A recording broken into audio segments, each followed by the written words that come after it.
Hello, everybody. I'm Natalie, and this is Scientology Life After a Cult, where we talk a lot about Scientology and culty things. Today on this culty recap, we're going to get into how Whitney Cummings got away from Scientology. I've heard pieces of her story before about this, and I was thrilled to see her sharing it again on the interwebs. Jon Atack exposes the truth about what L. Ron Hubbard's mission with Scientology really is.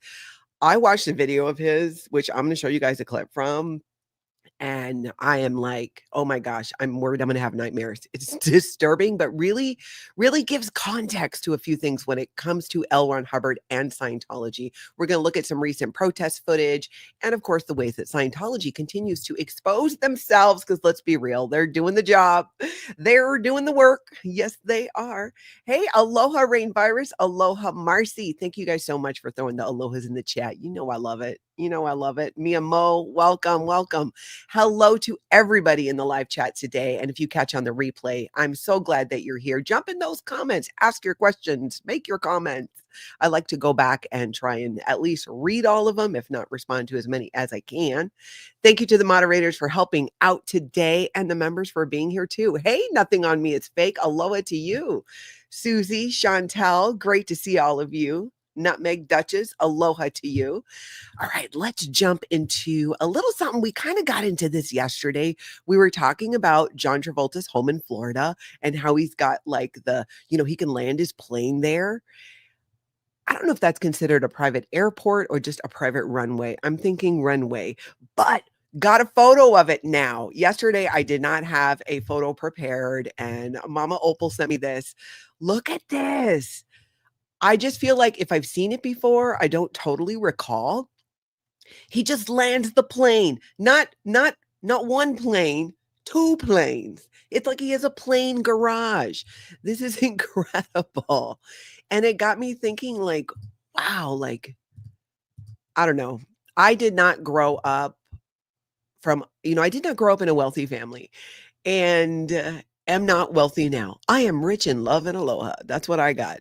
But, I can't wrap my head around that, and I've been thinking about it because I thought, "Wow, that's so cool," but at the same time, I'm like, "How much money is that?" Total. Like, that's to be able to do that and have a house like that. It just got me thinking. I do like, though, that it does seem that John Travolta is really hanging out with his kids more, and there's talk of them moving to Australia, and his daughter seems to be finding her way in even music. I'm just hoping I keep watching and paying attention to John Travolta because I'm hoping that the kids leave. If he doesn't leave, that when the kids become of age, that they pull away. So we will have to see what happens, but still it was interesting. But I'm like, I just can't even imagine gosh, the first time I got 2 garage stalls, I was feeling like a baller. You know what I'm saying? I have recycling and garbage outside now, and the big cans, not just a little tiny one. That's like my level of, yeah, I'm making it now. Rain Virus says, we live near a neighborhood that every house has a hangar and a taxi to the runway. They are fairly normal sized houses. Whoa. I didn't even know these kinds of places exist. That is interesting, Rain Virus. So, are these planes like just driving on by? Seriously, I'm telling you. Duchess Diana says Tom Cruise has a small mansion. I think it was Lido Key, south of Clearwater. No doubt a lot of them. And, John Travolta's done a lot of work and a lot of movies. And hopefully he's not giving as much of his money to Scientology as, say, Tom Cruise is. But I don't know. Aloha, Natalie's body, Thetan. So Rain Virus says, no, I do not have a plane, nor do I live in that neighborhood. If you did, I was going to be like, girl, come pick me up. Come pick me up. Let's go somewhere. All right. There was this movie in the 1980s. Just indulge me for a minute. We kind of going down into the past, into the 80s. And someone sent me an email about this, and I looked into it, and I found a clip from this movie, and the movie's called They All Laughed. I never saw this movie. It came out, gosh, was it 80, 81? It was in the 80s. John Ritter's in the movie. He was pretty much the only person that I think I recognized. But in the movie, one of the characters gives a touch assist to John Ritter. I could not believe this. I didn't hear about it. I mean, in 1981 or whatever, I was probably 10, 11 years old. That was after my family got in trouble because of the whole Mark David Chapman thing too. So early 1981, we weren't even really going into Scientology because, you know, we got banned on account of that whole fiasco, which had nothing to do with me. I was a child just selling some crayon drawings to make money for candy. You know, I mean, I had no idea. Uh, Anyways, that is a whole nother story. Most of you people know it, but look at this. We're going to look at this clip and then look at this article that came out about it. Listen to this. Don't you, Charles? What is it? I think I've got a headache. Well, that's all right, Charles. We don't have to do anything. Why don't we just talk? Of course. Why don't I give you a massage, Charles? Why don't I give you a touch assist? Why don't I give you a touch assist? I get the massage part, especially with a headache. You know, sometimes the shoulders just get a little stiff. But a touch assist. Did any of you see this back in the day? Aloha Squirrel SPTV. Check this out. What? A touch assist. A touch assist. It will relieve all your You can tell it's the 80s too. You can see the cigarette burning. pressure, Charles. You'll feel like a cloud in pants. A touch assist will make you feel like a cloud in pants. How is Scientology not running that and using that in their advertising today? A touch assist. It will make you feel like a cloud in pants. A cloud in pants? Come on. What? Well, you do have to lie down, Charles. Oh. Come on. It won't hurt. Oh. Nice the way the music does that right there, don't you think? Very nice. Haven't done that room yet. Look, Charles, I got a terrace. Want to step out on the terrace? That's not a terrace, Christy. That's a ledge. No, really, Charles. Come on. No, Christy, don't. So it kind of it goes on, but you get the idea there. I'm gonna link it down below so you guys can see more of it. I didn't want to play like too much of it because we have a lot to go through, but that kind of blew my mind. I was like, whoa. Nutmeg, I don't think so. Tell me he wasn't a Scientologist. I don't think so. So there's this article that came out that was talking about this. And so it says soaking in Scientology, don't ever let them play the freedom of religion card because one way or another, they'll have you soaking in it. So this is a touch assist here. And I think this is even an image from Scientology themselves. And the article says, how many ads will Scientology run during the Super Bowl? The price for a 30-second commercial is $6.5 million. $6.5 million for a 30-second ad. And I ask you, how do we think this is going to go over? How do we think this is going to go over? I'm going to do another video hopefully later today because I got to show you guys some stuff that's been blowing up on Twitter about Scientology. There's so much of it that I'm like, I can't even get it in the recap. I got to do a separate thing about that. But yeah, $6.5 million. So the author of this article says, I bet too, thinks they're going to do 2 commercials. It bothers me that they're buying familiarity, acceptance, and a mystery sandwich, hoping that you'll take a bite despite all the negative books, documentaries, jokes, bad PR, and information about this cult. Some people will buy in. There's another part. I'm not going to read this whole thing. Back then, the cult was still relatively under the radar. This was like, you know, when this movie came out too.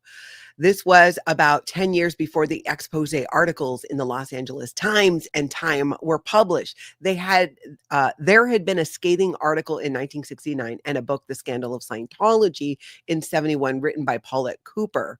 But the powers in the cult did a good job of quashing those. You might say, aren't all religions cults? No, you knucklehead. First, the religious status of Scientology is a joke. I say this as a former ordained minister of the cult. Scientology is an evil business that outgunned the IRS to get what they wanted. So the touch assist part in this movie, I thought this was such a great take on it. So the touch assist scene that I mentioned in They All Laughed asked Bogdanovich about it a few years ago. Was it an improvised scene or written into the script? And did he know it was a Scientology tool? He said the actress, Colleen Camp, had given him a touch assist on set one day and that he liked it.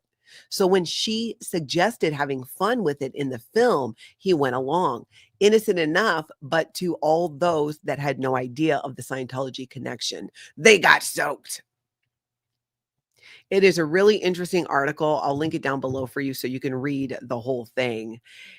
I know today I would just be shocked if we saw anything like that in a movie, unless it was a comedy or calling out Scientology in some way. In some way. Let's see. Steph, 22 years sober. I'm still wondering when I saw Oprah on some show and she used the term drop the body. That isn't a normal saying when somebody dies. Does she have any ties to Scientology? That I'm aware of, no, beyond her relationship with Tom Cruise and John Travolta. I'm sure, as I understand it, I don't know these people, but as I understand it from what I've read on the interwebs over the years, Oprah had a pretty good relationship with John Travolta. So I would imagine that he would have shared more with her. And I think it's really interesting that, Tom Cruise could have done the same thing, but instead the couch jumping and all that backfired. And then, of course, when he went after Brooke Shields, then it was just a mess after that, as it should be, as it should be. But I thought that was interesting. But I don't think, I feel like Oprah's been Scientology friendly. I can't think of too many times where she's come out and been like, yeah, it's a cult. And I think largely because of her relationship with John Travolta. I don't know, though. I haven't heard anything about her actually doing any Scientology. All right, now let's go over and take a look at this clip from Whitney Cummings. I love her. She's got a, YouTube channel, podcast, actress, comedian. She does a ton, and she's really funny. And she was on the Jimmy Dore show. And the video was basically about, she had done this CNN New Year's Eve performance, which I missed it. I didn't catch it. But what I did catch in here is her story about how she sidestepped Scientology. And I love it. So let's take a look. This is just a little clip. A red string bracelet, can't afford it. And I think the red string bracelets, that's the religion that, oh my gosh, I'm going blank. Madonna was in it, right? Was Gwyneth Paltrow as well? I am totally having a brain fart on this. When they wear the red string, it's Madonna was in it. Throw it in the chat, you guys. I know somebody knows this. I know you know. Oh, Super Weekend Warrior says, yeah, Oprah, definitely Scientology friendly. She has been in the past. I'd be real curious about it today. And even her using that phrase, drop the body, that is sus to me, because I've never heard someone never in Scientology use that phrase for real outside of the context of Scientologists use the phrase drop the body. And it's all, as you guys know, a way of kind of like detaching you, like, oh, this isn't important. It could be gone tomorrow. And then I'll be off in another little body, being the Thetan that I am. It's all to like minimize that. And so when there is loss and you lose someone, because Scientology doesn't want you slowing down. They don't want you slowing down on course or slowing down, making it rain for them because you're upset over the loss. And so it becomes very much, well, that person just dropped the body. And sometimes in Scientology, okay, on my best day in Scientology, this used to bother me. And I'm talking like when I would have considered myself to be a dedicated Scientologist, I was very bothered by when people would talk about loss and death that way. Like, well, they just dropped the body as if it was like a discarded tissue. And what made it worse to me, though, is when they would add in information like they knew where that person was as a spiritual being. And when you share something like that with somebody, one, didn't ask you, secondly, is already going through a loss like that, I don't see that happening. And in Scientology, I saw that happen multiple times. Oh, they dropped the body, but you know what? I've been in touch with her. We've been communicating. She's now in Florida, about to be born into a family of operating Thetans who donate millions to Scientology, because that's the whole goal when you're a Scientologist and you're going to drop the body, is you go find another Scientology family. I have even heard of Scientologists brokering deals like, hey, my brother here passed away. He's a trained auditor. I see that you're pregnant. Like, I'm not even kidding. You tell me what you guys think about that. Because even when I was dedicated Scientologists, it bothered me because I felt like, one, you have no way of really knowing that. If that is your perception and what you think, then that's all that is. Please don't state it as fact, especially to the person who just lost somebody. It always bothered me. It just did. It just did. But tell me what you guys think about that. Kathy, you're not blocked. I can see you right here. Kathy. Maybe you couldn't see it, but I can see you right there.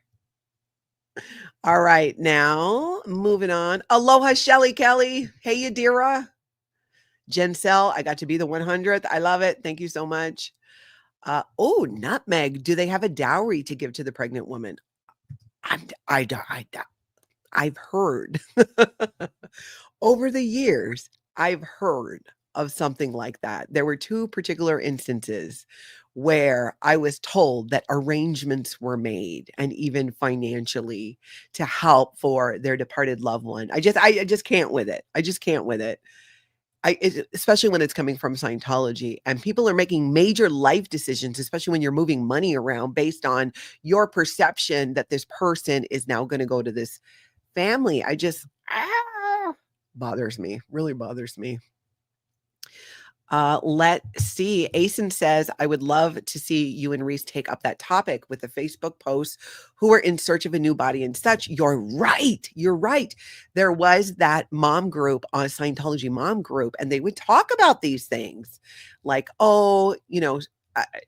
brokering where the Thetans can go and should go. It just seems really bizarre to me. And like I said, even in my best day, I didn't think it was cool at all.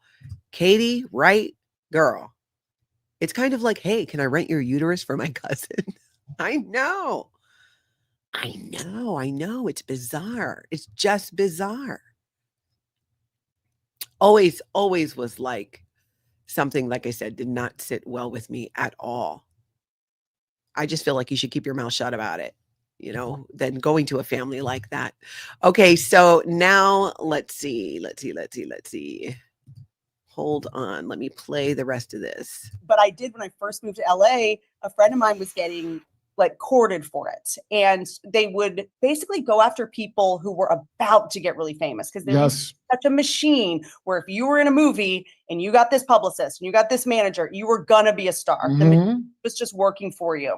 And a friend of mine invites me to brunch with her, and she was just given an address by an actress who is a Scientologist known, Helena Christensen. I've heard this often too, that when people invite people to the Celebrity Center, Scientology Celebrity Center in Los Angeles, that they don't tell the people coming that it's Scientology. They're just, here's an address. And that building, the castle, has the Manor Hotel in it as well, which is a hotel that Scientologists stay in. It's also where Celebrity Center is, and there is a restaurant. And I have heard this so many times. Oh, come have brunch with me.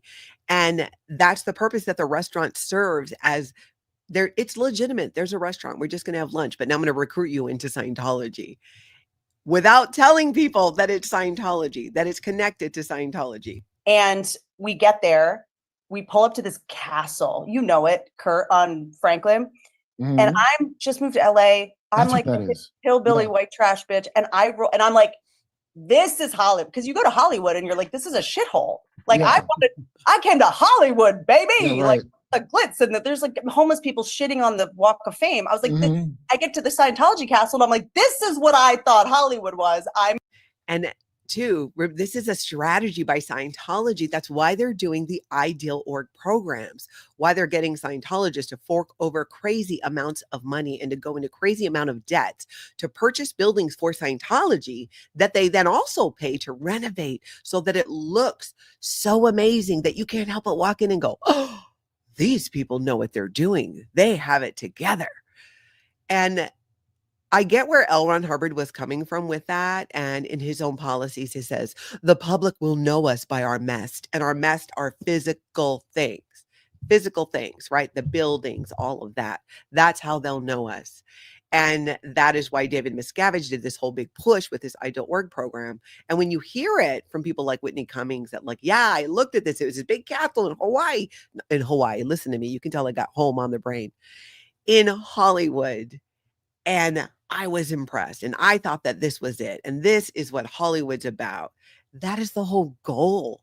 That is the whole idea and why Celebrity Center is set up the way that it is. But fortunately, she didn't fall for it. I'm in, whatever this is, fucking sign me up. I go to the brunch. There's this huge brunch. The guys from famous people, Giovanni Ribisi's there. The guy from Lost is there. I'm like, this is what yes. How do I sign up? My friend's like, we got to get out of here. I was like, no, I live here now. I'll take the test. I'll see the aliens. Whose dick do I need to suck? Danny Masterson can rate me. Oh, I should have warned you about that spicy part. But it's, of course, she did not end up joining Scientology. But you see how that process works and why Scientology has been working for a very long time to legitimize themselves in a purely physical way, thinking that that will get them the acceptance, because it worked to a degree in the past, but it's not working so much today. It's not. Why? I don't know. The internet mainly.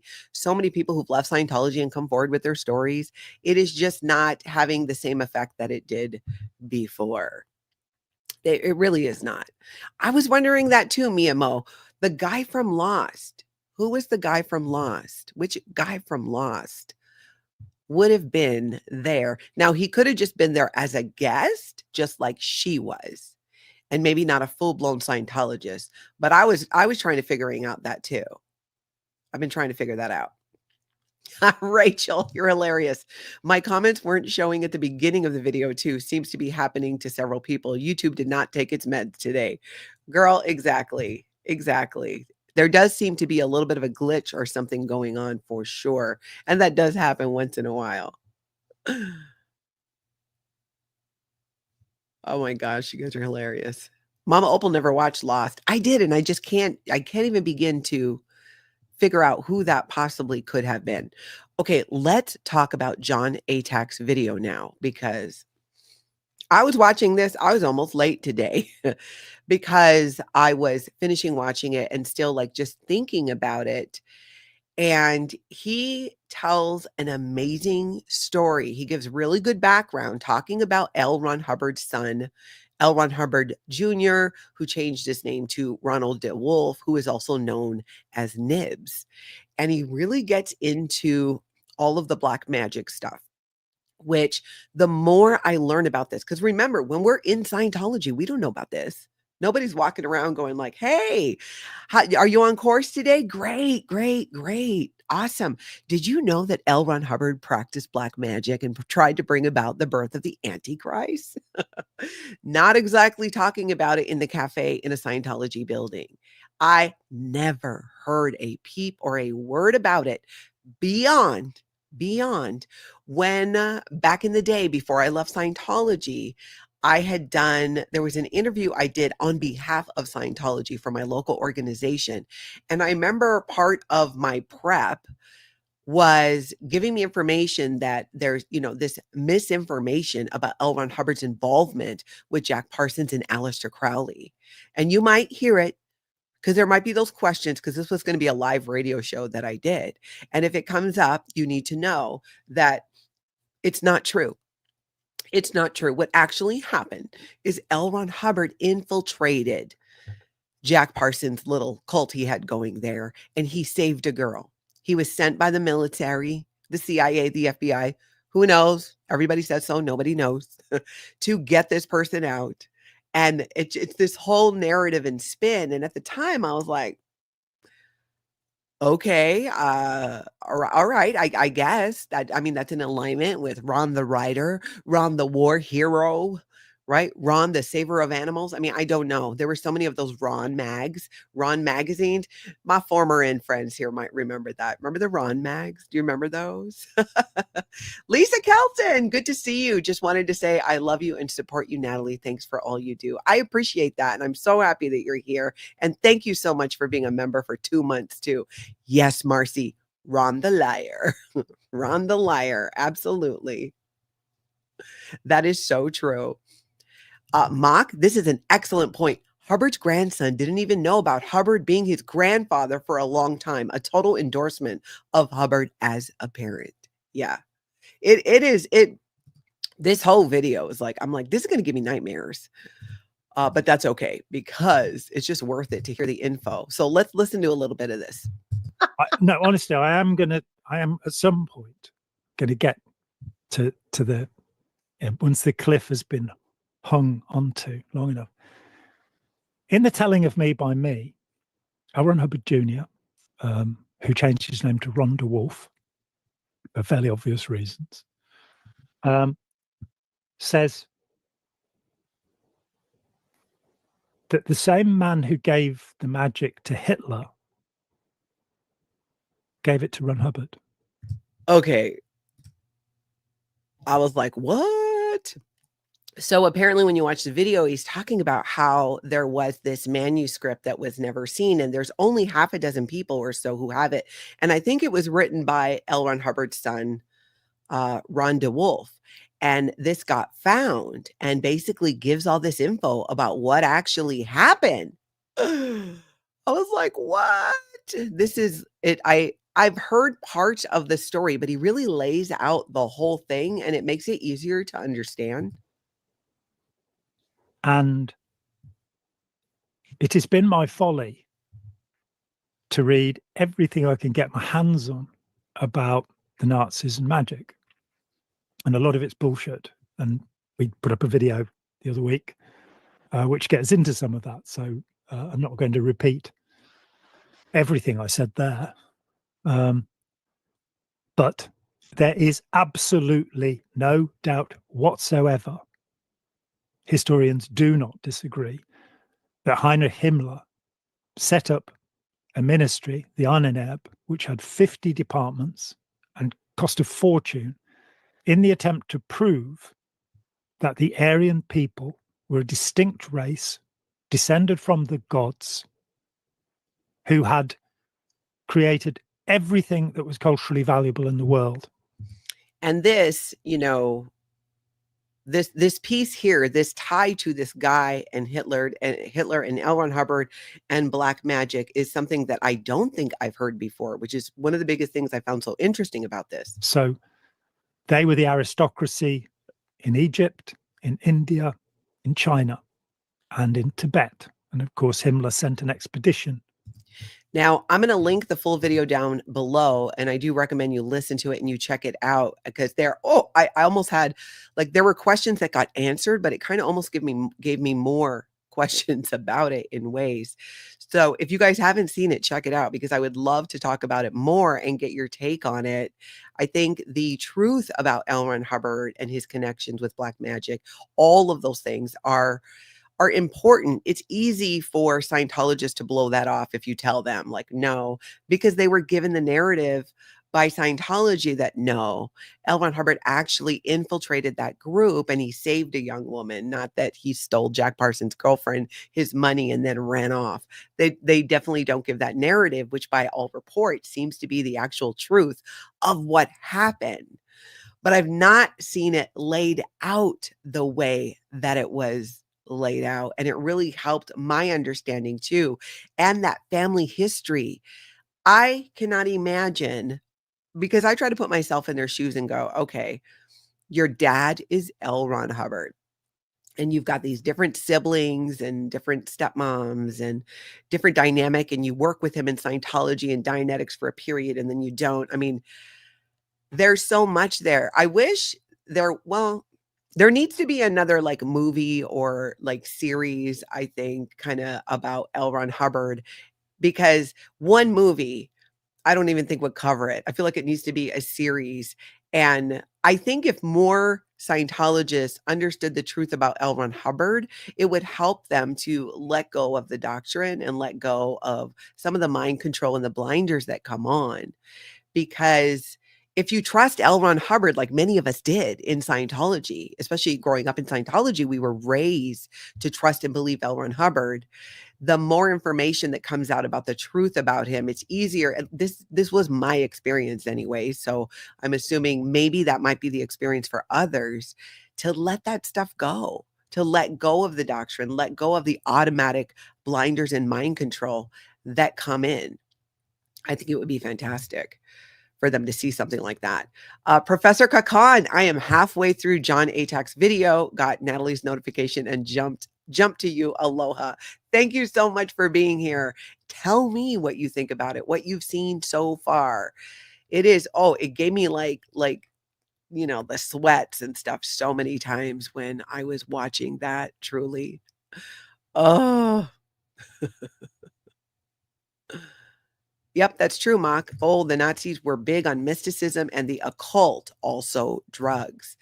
It makes it even all more interesting because it makes me think, as a former Scientologist, because one thing I remember, it was Scientology is heavily Caucasian based. Now there's Scientology in Taiwan, there's Scientology in Japan. So there are different ethnicities that practice Scientology, but within the Sea organization and the management structure, it was heavily Caucasian. Minorities were few and far between.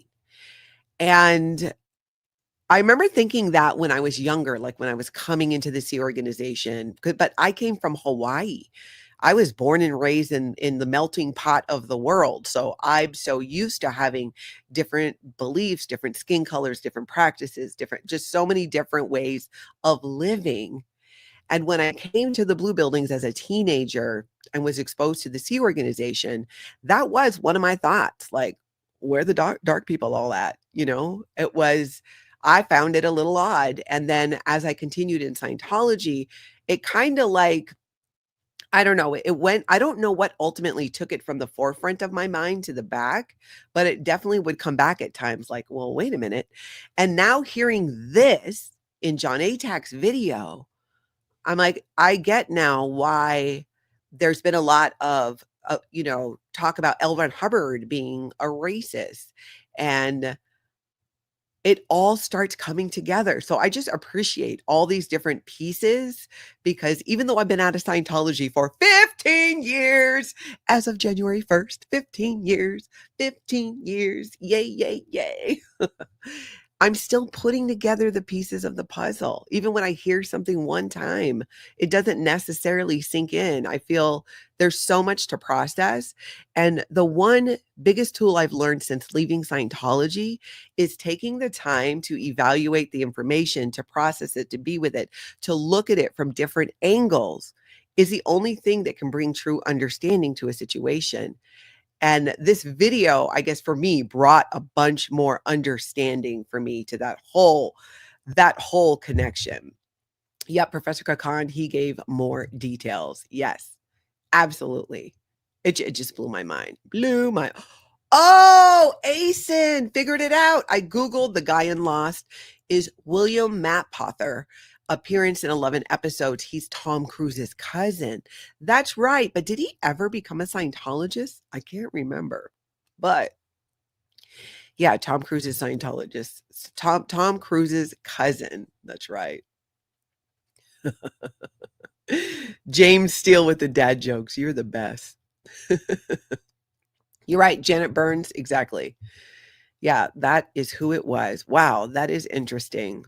Well, and I guess he was there when Whitney Cummings was there. Just a Northern girl. Aloha to you. And thank you so much for being here. Scientology Geeks, something is going on with YouTube. I don't know. There have been people earlier in the chat too who thought they couldn't be seen, but we can all see them.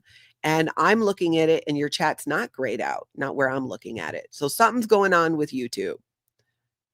Something is going on with YouTube. Calm it down, people. Something's going on with YouTube. Exactly, Greggy. Yeah, Nat, I was like, well, that squares perfectly with LRH's racism. Yes, indeed. Because you hear things, but putting the pieces together really solidifies it. So I really appreciate that he did that video. I almost want to kind of watch it again. I can see your comments, Scientology Geek. And aloha, by the way. I didn't officially actually say hi to you. It is good to see you. Farrell Cheryl, good to see you. Welcome, welcome. I hope it's cooling down for you in Florida. Here in Minnesota, it is cold. Seriously cold. Double digits if we're lucky today. Double digits if I'm lucky. Let's see. Allison, I don't always see comments. I don't know why I bothered to comment, though. I commented on replay on the last video about where JT lives and the Airstrip, and I commented here. She's not seeing either. I cannot see all the comments when I'm doing the recap because a lot of the times I'm looking right at you guys and I'm not watching the chat. So if your comment doesn't get read, it's for no other reason than it's a matter of time. I have to keep a certain pace to get through everything we need to get through, and I can't read everybody's comment. So please don't personalize that or think that it's something personal. It's just how it works when I do a recap and how the show goes. And you are always welcome to shoot me an email too, Natalie@lifeafteraccult.com, if there's a point or comment you really want to make, and maybe I can share it on another show as well. But I do appreciate you being here. All right, let's see. Oh, Scientology Geek. Yes, we're doing another clip, but you're so right. Jack Parsons and Sarah had an affair, 17 and 27 respectively. That's right. While he dated her older sister, Helen, LRH married Northrop 30 miles away from his first marriage location. Wow. That's right. That is right. Thank you for adding that context too. I want tea. Welcome. Aloha. And thank you for being here. All right, I'm going to grab another clip here. Kate Murphy, I'm so glad you're here. Let's take a look at a video that Power Lies to Paralyze did. And in terms of, I feel like my theme today, it's like things are just clicking together that are just making more sense in some of the things in that were still holes in my past and understanding of Scientology. And Power Lies to Paralyze has an amazing way, I feel, of verbalizing things that I'm still trying to process or understand. And I wanted to share this with you guys because I know that it helped me with my understanding, and maybe it can help somebody else as well. So let's take a look at this.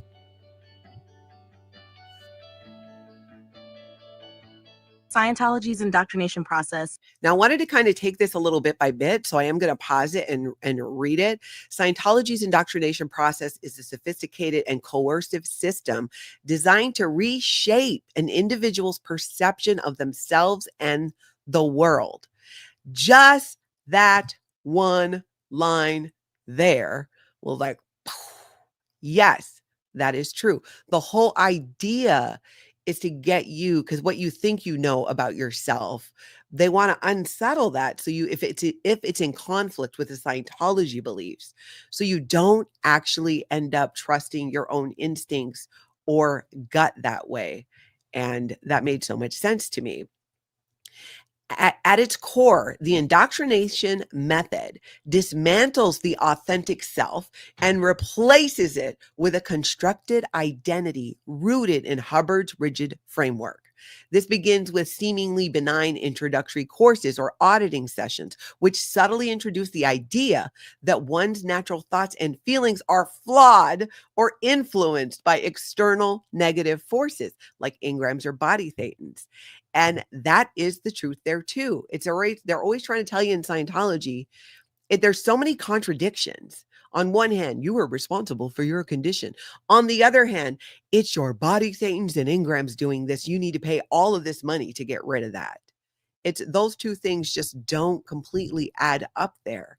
And this whole idea of reshaping an individual's perception of themselves, of dismantling their authentic self and replacing it with this other identity, that makes so much sense to me because that's how I felt.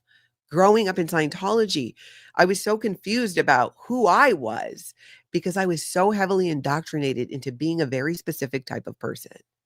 And that's part of the indoctrination, because you can only be and continue in Scientology past the basics, past the introductory things, if you adopt this point of view. It's the only way you can be indoctrinated. This is my opinion. I felt like letting go is no longer trusting your authentic self, but listening to somebody else. Letting go of that, like not trusting your instincts, your feelings, not taking the time. Scientology is heavy on the art of hard sell, of hard selling you on Scientology. And everything has to be done now. Think about it. If you go and you do a personality test, you get your results. And what is it? Oh, you got to buy a book right now.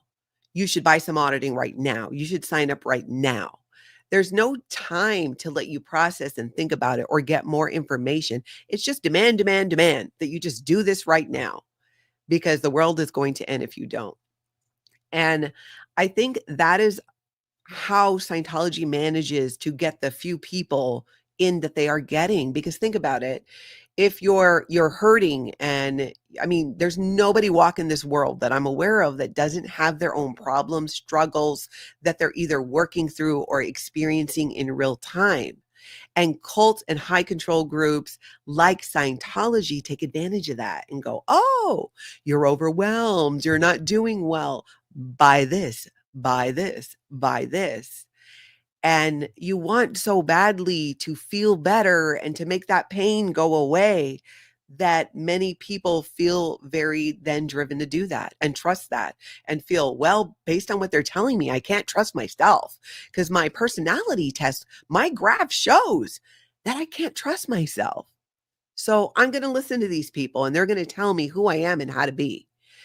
And leaving Scientology for me as an individual, that was one of my biggest breakthroughs in realizing that I get to be me regardless of what anybody else thinks or feels about it.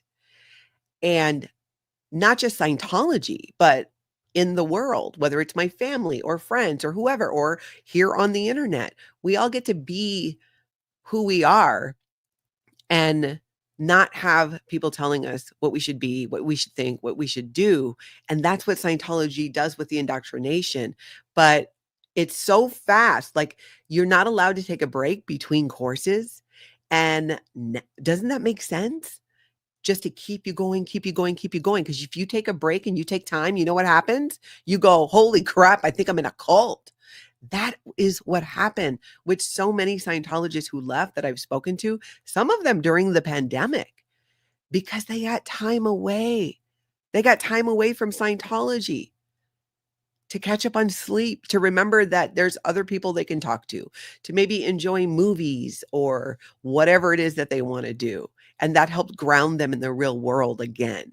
So I think this is super powerful. This whole thing that Power Lies to Paralyze did, and you guys should check it out. I'm going to read this last part. Over time, the individual is conditioned to doubt their own instincts and trust only the doctrines and processes prescribed by Scientology through repetitive techniques, including e-meter auditing, confessional-like security checks, and thought-stopping language. A person becomes increasingly disconnected from their intrinsic sense of right and wrong, replacing it with Hubbard's all his BS.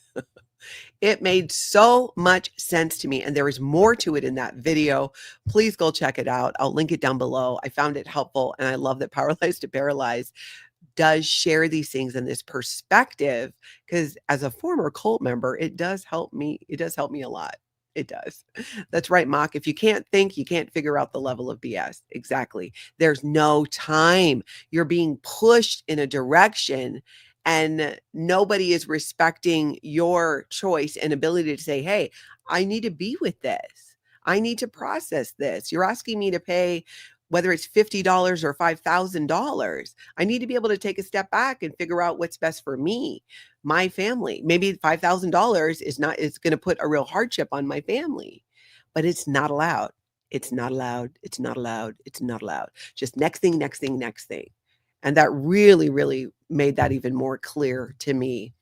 Now, I did an interview yesterday with someone who was a former teenage Scientology staff member like I was. In fact, we were on the same training program at the same time back in the 80s at the Blue Buildings. And he shared his incredible story of going from being a Scientology teenage staff member, 15 years old, living with Sea Org members, training as, to do security checks and indoctrination, doing the ethics officer training, which is also what I was doing at that time. Ends up leaving Scientology, getting into the mental health field, went to work for the psychs. That's amazing. And then ended up becoming a federal agent. In the video, you don't see his face. He did not want to share his physical identity because of the kind of work that he does. But his story blew my mind. I thought it was so interesting and fascinating. And his take on why law enforcement, federal agencies are not doing what we feel and wish they would do about Scientology, a human trafficking cult. he gave some insight into that I appreciated as well. I'm going to show you a clip of this. It's going to be linked down below. You can also go to my channel under lives, and it's the one that I just did before this. Do check it out. Let's see. Let's get to my clip here. They're validating something that they want to exist. They want to see you function at that higher level. And in those other staff members' minds, there's no such thing as being upset. There's no such thing as having an excuse, being tired. That's not permitted. So to go from a home where it was the complete opposite when I was living with my mother, not that she was therapeutic, you know, it's the early 80s, but I was allowed to talk about my feelings. I was allowed to have a bad day at school.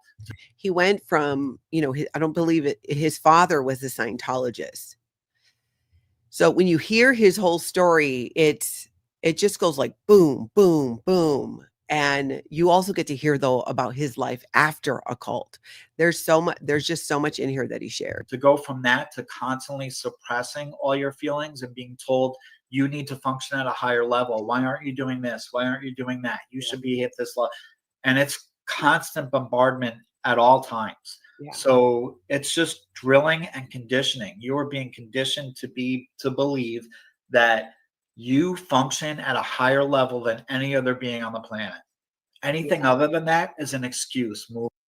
Yes, exactly. So when you're having a difficult time in Scientology or in the Sea organization, it's all your fault.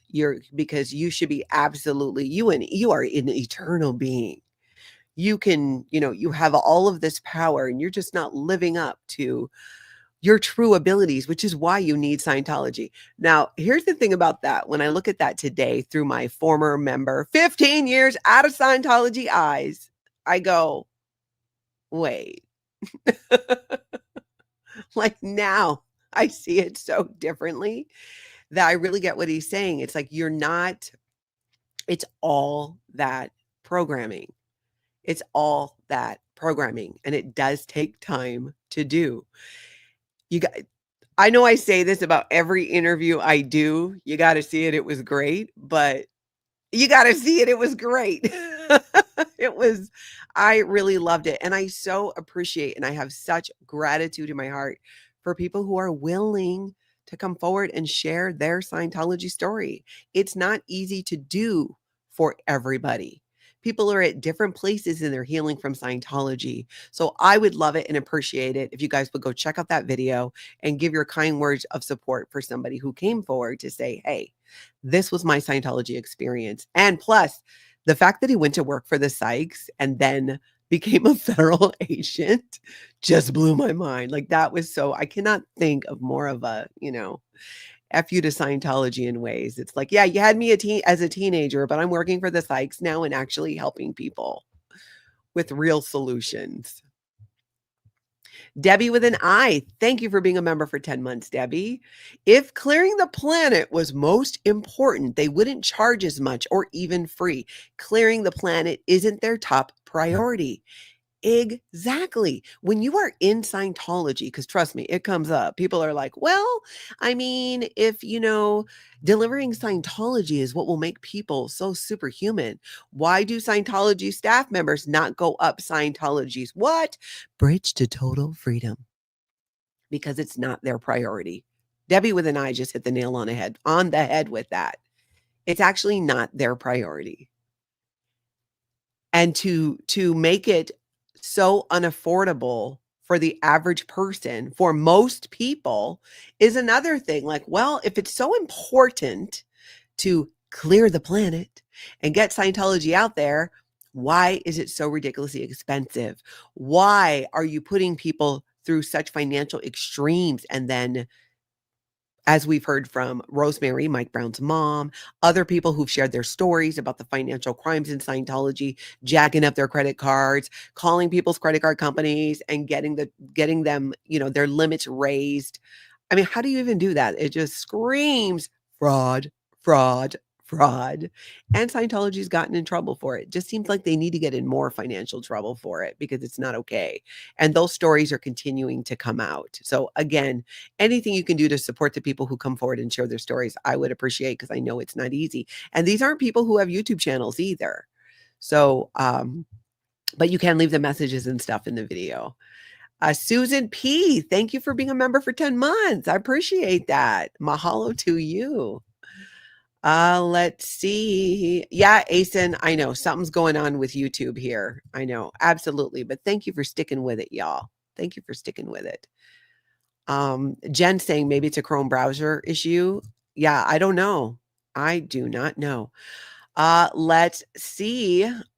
Greggy says, I'll be checking out that interview for sure after I finish yesterday's recap. I like hearing from folks like him and Mike Brown who have done military government work. Speaking of Mike Brown, I forgot to tell Mike this.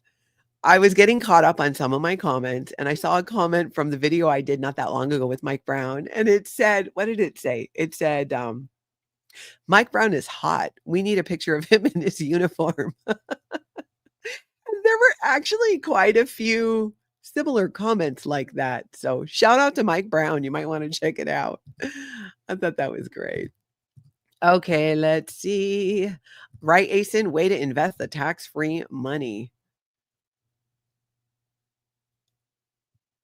I'm just getting caught up on your questions and stuff here that are starred. See which ones that I did not grab yet. Professor Kakan, we got that one. Do you know why he wanted to speak out now after so long? If you're talking about my guest yesterday, that's not a question that I asked him. So I don't know if that would be a good one for him. And if he's watching, maybe he can answer in the comments. Based on my conversations with other people who've chosen to share their stories, it's just a matter of getting to that time. And for many of us, myself included, the story of former members helped so much for me, and especially helped in getting my family out, that I think for some, not all, they reach a point where they kind of want to just pay that forward. That's a common thing that I've heard. I have felt that myself. And I think they just want to pay it forward because they know, because you hear cult experts over and over say one of the most effective ways to keep people out of cults and to help people leave those cults are survivor stories. When they hear the stories of someone who survived a cult like Scientology and went on to have a life after this cult, that helps them. And so I think it's just so powerful, and why I appreciate it, and I want to do it, and I want to share as many of those voices and those stories as I can, because that is what helped me leave Scientology, because it's not easy to leave Scientology, especially when you have multiple generations of your family in it. So I think it's really powerful. I do. I think I so appreciate when, like I said, people come in and are able to do that. All right, let's see. That's right, Professor Kakan. With all the billions they have, they could get all their staff up the bridge and give auditing cheap or free. That is true. And that is something that I think they're rarely called out on by Scientologists. Because can you imagine, I mean, fly on the wall, you walk into the org as a Scientologist and they'll be like, why don't we just make it free? Of course, you're then shown some L. Ron Hubbard references that tell you how you can't, that if you give something for free, you're creating criminals and so on and so on. And that's why staff members who are giving auditing and don't fulfill their billion-year contract in the Sea Org are given a bill for not just any auditing or security checking or interrogations that they got, but for actual training to do the job they were doing for free.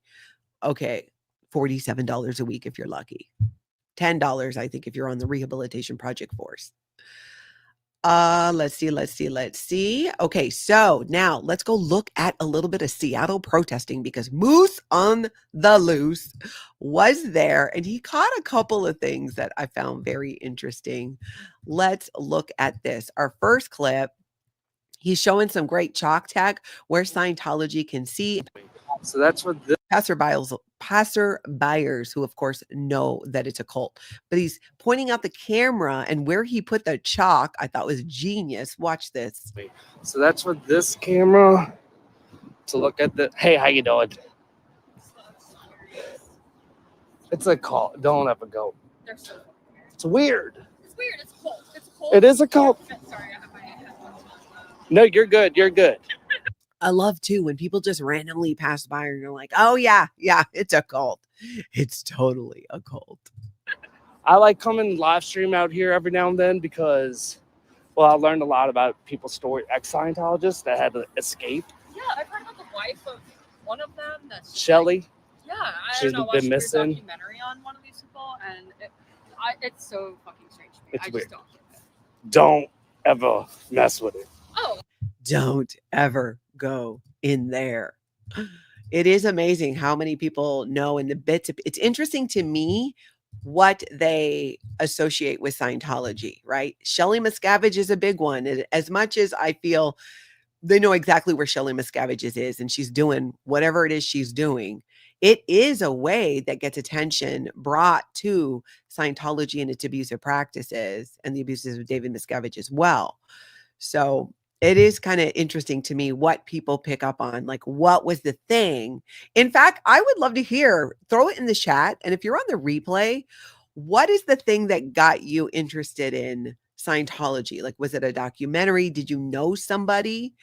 You know, did you see a show? I'm always curious about that. And I try to ask as many people as I can about that. I would love to hear that from you guys. And afterwards, I do try to go and read all the comments there. So if I don't see it while we're live, I'm going to read it afterwards. Let's see. Marla, yes. Is the Office of Special Affairs still sleeping on the job? Time to walk away and fly in 2025, like Pup Groomer 20 says. Yes. In fact, even though today is Saturday, it is now time to wake them up with dual David Miscavige dolls. Office of Special Affairs. It's Saturday.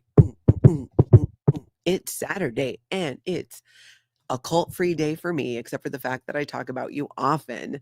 So stay with us. Stay with us. I know you are underpaid. You're not getting enough sleep. You're probably not getting all of the nutrition or exercise you could be getting, and you are in a human trafficking cult. So having said that, let's take a look at another clip from Moose on the Loose, who again is out there visiting in Seattle. So then he calls out Tammy Arnold, who disconnected from her daughter. So if you don't know, there was a story that came out not long ago. There was a former Scientologist who was on Chelsea Handler's podcast. She wrote a letter, they read it, and her name is Mariah, and she shared the story of how her mother recently disconnected from her. And I realized, like, oh my gosh, I know who that is and who they are in Seattle because I used to live there. And it was so heartbreaking to me that her mom, who I knew for years, would disconnect from her daughter. I've known some dedicated Scientologists in my time, but you know, and maybe my former Scientology friends can kind of back this up. There's certain people where you're like, no, they would leave if it came to that. No way would they actually do it. And I kind of would have put her in that box, but considering her husband, Mark Arnold, has been the executive director at the org, and he's the main person when it comes to getting money for the org. Moose on the Loose is here. Then I could see how it would be harder for her. But to disconnect from your daughter, your child, it was just such a heartbreaking story that was shared on Chelsea Handler. And so Moose on the Loose is out there and reminding people that, you know, we all know that you disconnected from your daughter, and he's asking the staff member about that. Do you know Tammy, Arnold? She disconnected from her daughter. What is in that bag, by the way? Because I feel like it's garbage, but he walked around. Like he came out the other door and walked around. Wouldn't you be throwing the garbage out? I don't know. I can't make sense of half of what Scientology staff members are doing these days. But I love that Moose on the Loose called it out because, like, hey, did you know Tammy Arnold disconnected from her daughter? Because a lot of Scientologists don't know. They don't go around going, yeah, how are you? I had some coffee and then, yeah, I disconnected from my daughter. How about you? How about you? Have you gotten rid of any family members this week? Doesn't work like that. You're not allowed to talk about it. And think about that. I know her mom, and I know her mom is experiencing an incredible amount of pain because I know how much her mom loved her daughter. And my hope is at some point that my former friend, because she disconnected from me when I left Scientology, Tammy, will realize that this is not worth losing your daughter over. This is not worth sacrificing your money and your entire life and your family for. And I hope that happens. I really hope that that happens. So let's see. There's one more where Scientology likes to employ privacy screen tech and yawn tech. And you guys might remember when a Scientologist is closing the blinds, a staff member, the door, sometimes you'll see them like obviously yawn. And I've told you guys, and those that don't know, they do that because L. Ron Hubbard said when somebody is coming at you antagonistically, right, like with anger, that you can raise them up emotionally if you act like you're bored. Let's just let that sink in there. So that's why they do the fake yawning, because they're trying to show you that they're bored with your behavior because they've been trained to believe that if they do that, you will cease and desist. I don't know what they think. It's like, oh, Moose on the Loose is out there protesting Scientology, calling out Tammy Arnold for disconnecting from her daughter. And then, oh, wait, there was a yawn. There was a yawn. I'm going to stop. I'm packing up my stuff right now. I'm going to get my chalk. I'm going to get my phone. I'm going to get everything and I'm going to go home. No, nobody thinks that. But Scientologists are indoctrinated to believe that that is the handling. We saw it a lot in Chicago. You guys remember that? Windy City Thetan Watch was catching it left and right without fake yawns by Scientology, the boredom tech. We have seen that a lot. Carla's loving wife. Is it fun to toss dueling Davids over your shoulder? I love it. Yes, it is. It very much is. I love it so much.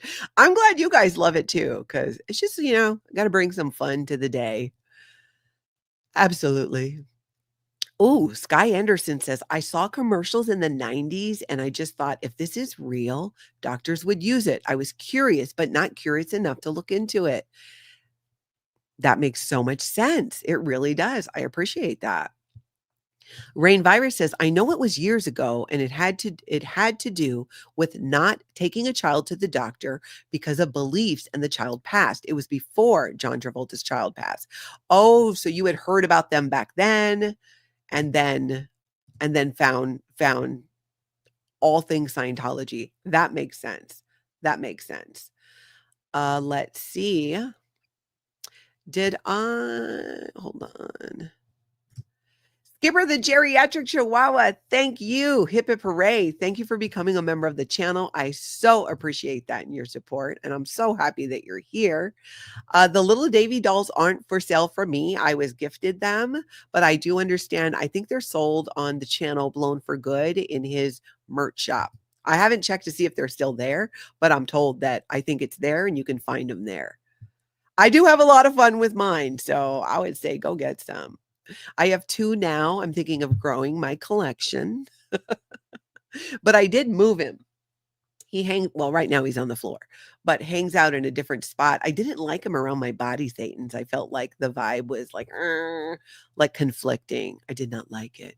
Nutmeg says, Leah's book was what sent me down the rabbit hole of Scientology. That really was a great book. It was a good one. Waking Dawn 70 says, I didn't know anything about Scientology until I knew Natalie a few years ago. I was oblivious to their abuse. It made my blood boil hearing everything that goes on. Truly. And thank you so much for being here. And thank you for your help as a moderator. Yeah, Leah's book, that was a good one. The books are amazing. Nutmeg, you're still in a cult, Tammy. One of my favorite quotes that have come out of the Scientology protests is when Rika in Portland said that. I don't know what it is, why it sticks with me. I think it sticks with you guys too. You're still in a cult, Tammy. And that applies to Tammy in Seattle. So well done for bringing that up. Absolutely. Asen says, dude is carrying the symbol of Scientology around a garbage bag. That's true.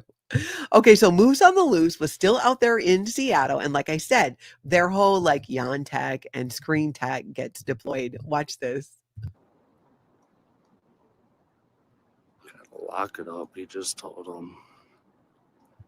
Activate the privacy screens that I just brought from my basement where I was using it to separate out my office from the rest of the living space. Activate. Employ the screens. This is what goes through my head when I watch these things. This is what I think is happening.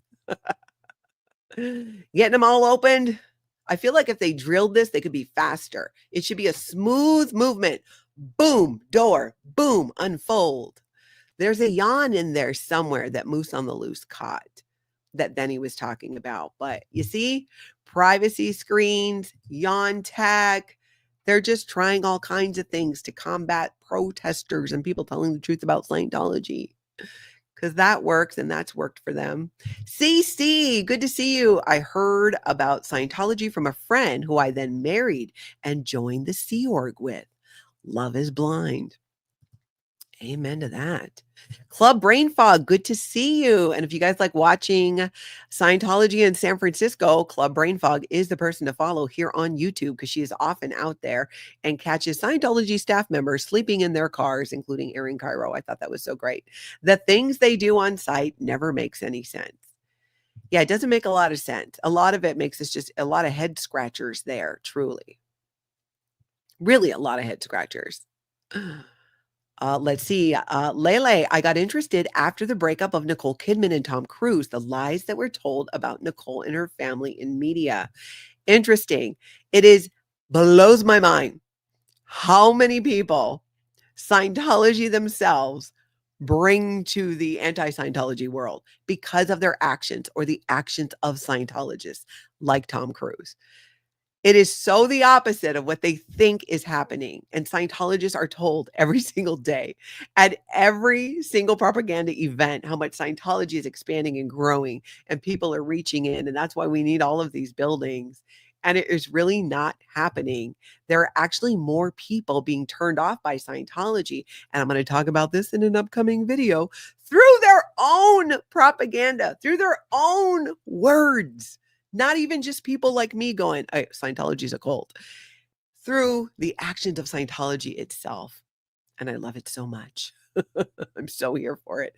God, I hope I get to do that video today. If not, well, I'm going to do it as soon as I can. I am. Thank you, Skipper the Geriatric Chihuahua. I really appreciate you. Van B, thank you. I will go find that email about Scientology involvement in France's farmer myth about lobotomy. Awesome. I will look for that. If you sent it a while ago, could you do me a favor and resend it? Natalie@lifeafteroccult.com. Just because if your name is not the same in your email when I search it up, I think I might have a hard time finding it. I would appreciate that. Mary James. Yes, we do need a Tom Cruise doll. I do need that. I didn't even know I needed that. Mia Mo, yeah, no little Tom Cruise doll. Help me find one because now I really want one. Diane says, for me, it was Aftermath documentary and Leah's book. I love it. That's fantastic. All right, let's see. We're going to look at another clip from Big Blue. From L. Ron Hubbard Way, where from all Scientology things come. And Becky was sitting out there the other day, and a guy comes up who's a Scientologist. I think he's fairly new, who tries to recruit her into Scientology. It was fantastic. Let's take a look at a little bit of this clip. Past those hedges. Mm-hmm. You go in there, they have stations with videos. Now, his voice is a little muffled because he's wearing a mask. I've been noticing that Scientology is pulling out more of the mask again, not just for, Sea Org members. Also, at the same time, the air quality in LA has been horrible. So could be that. In fact, I think in the video, he mentioned something about that. And it shows you also. Tell you all about anything that you want. Because I have a therapist, and he's telling her to go into the org down the street, the Los Angeles organization, and go look at the panels. Y'all have seen in videos these Scientology panels. They're videos about L. Ron Hubbard, Dianetics, about their front groups like the Citizens Commission on Human Rights, and all of the things, including Dianetics, of course. Like, this was so bold. I mean, girls out there like live streaming and protesting Scientology, and dude rolls up all, come into Scientology, just watch the panels and learn about what it is. And this is why I think he's new, because I'm like, you see, she's out there live streaming and stuff. Like, what do you think she's doing? This is not good for Scientology, but no, let's invite her in the building. That makes a lot of sense. It really does. It does not. Let's listen to more. It was very difficult for me to go seek it. I had a lot of loss. I love too how she's sharing what helped her. I went to therapy. I was experiencing a lot of loss in my life, and I went to therapy. Hint, hint, Scientologist, hint, hint. And it was very difficult for me to go and seek the mental health because it is something that is still frowned upon. Yeah. You know, and oh wow, that wasn't very nice to check me out like that. Was that it? So that was a Scientology staff member, could be a Sea Org member. At first I'm like, oh, that's a Sea Org member, but I look closer at the uniform. I'm like, you're out uniform, girl. I don't think, anyways, that's neither here nor there, but I do believe she's a staff member or maybe even a Sea Org member, and apparently gave her a real a dressing up and down, if you will. Needless to say, Becky did not go over to watch the Scientology panels and join Scientology as he wished, but got to give him props for trying. You really do. That's right, Joe. Mask and bottles of hand sanitizer are out on the tables again. Maybe 'tis the season. I'm still wondering if Scientology makes their own hand sanitizer or do they order it out? I'm curious about that. I don't know why, but I'm curious about that. All right, let's take a look at a clip from Tori Magoo 44, who also was on L. Ron Hubbard Way, seeing a couple things, one of which I was like, what's up with that? You guys tell me. We're going to look at this and figure out what's up with that. This is LA org, and it's open. See those people in there? Yeah, you can see right in the windows. This is unusual. Usually they have those blinds down. We're filming you. I just love Tori's sense of humor about this. We're going to film you more. There you go. And probably more people will come and film you now that your windows are open. All right. That's all. I just wanted to get that. And you can see it's very exciting here. With absolutely nothing happening at the Ron Hubbard. Straight up in vertical, Scientology, straight up in vertical.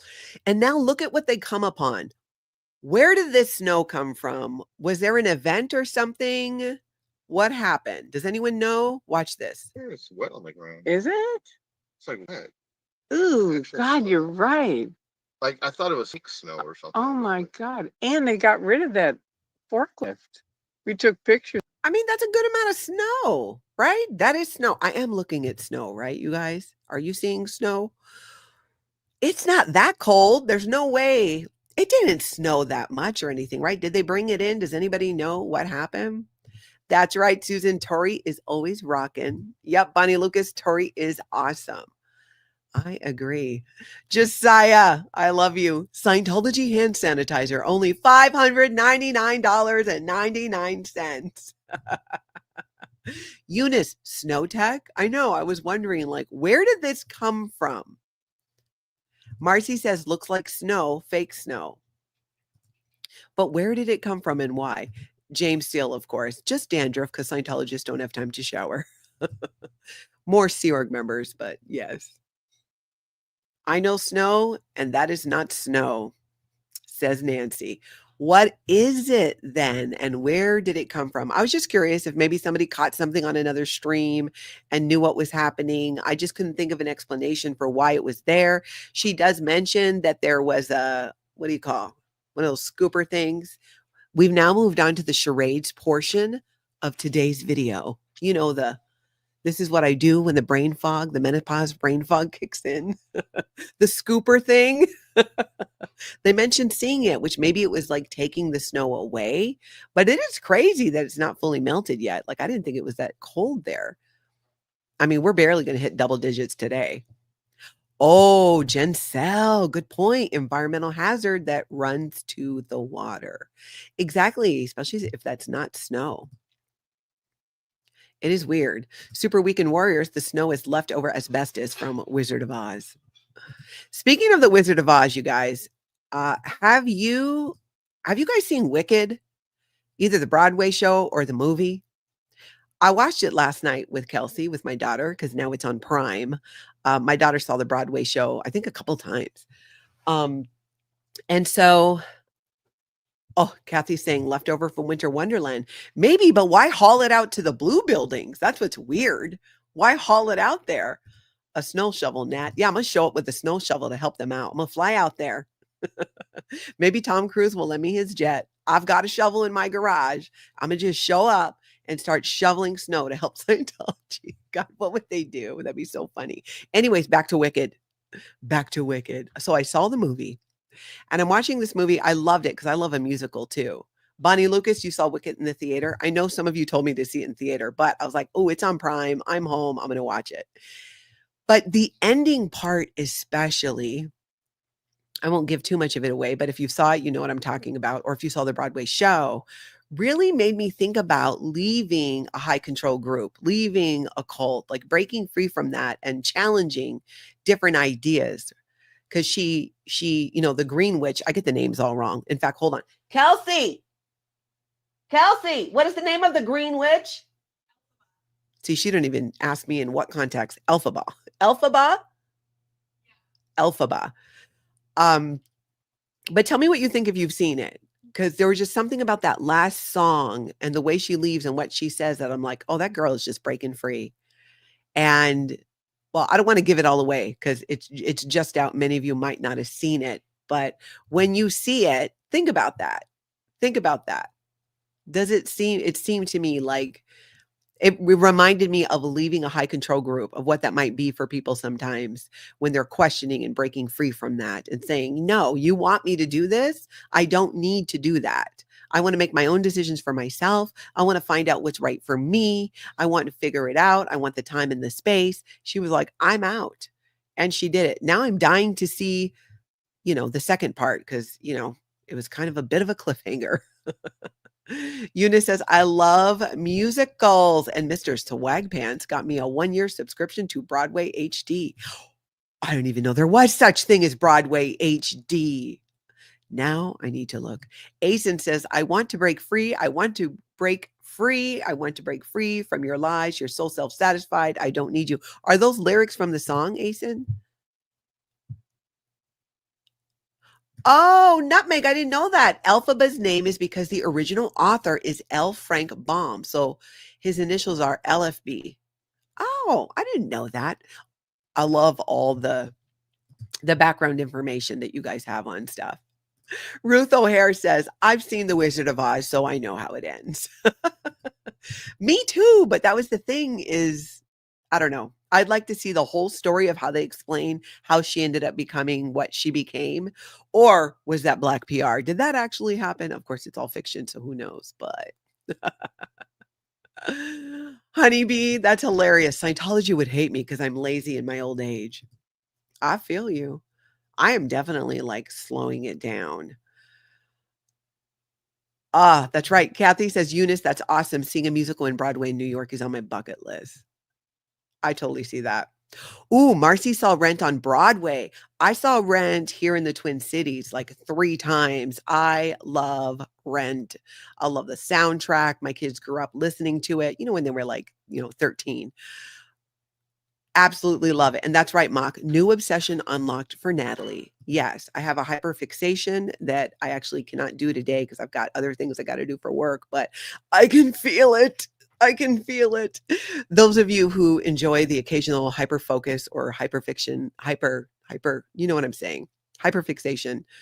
I love a good rabbit hole. And I think that's why I'm so passionate about cult and Scientology, because I find it so fascinating. And I feel like the more I learn, the more it helps me process my own experience and hopefully give me more understanding so I can help other people, including my own family and friends and people still yet to leave. But you're right. It is, I'm going to be watching more of that. I bought it. I definitely bought it so I can see it again. I want to watch it again when the grandkids come over. Although I don't know if they're going to sit for it.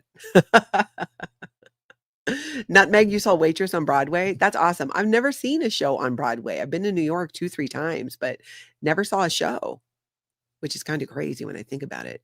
Oh, Hamilton. Yeah, I only saw it on a show on the television. Anyways, if you had thoughts about Wicked, let me know. Jump in those comments. And if you're on the replay, jump in there too. Because I was watching that last scene just thinking like, you go, you break free. You don't need to listen to them. You get on that broom and you find your way. It was so powerful. I want to watch it again. Just the end.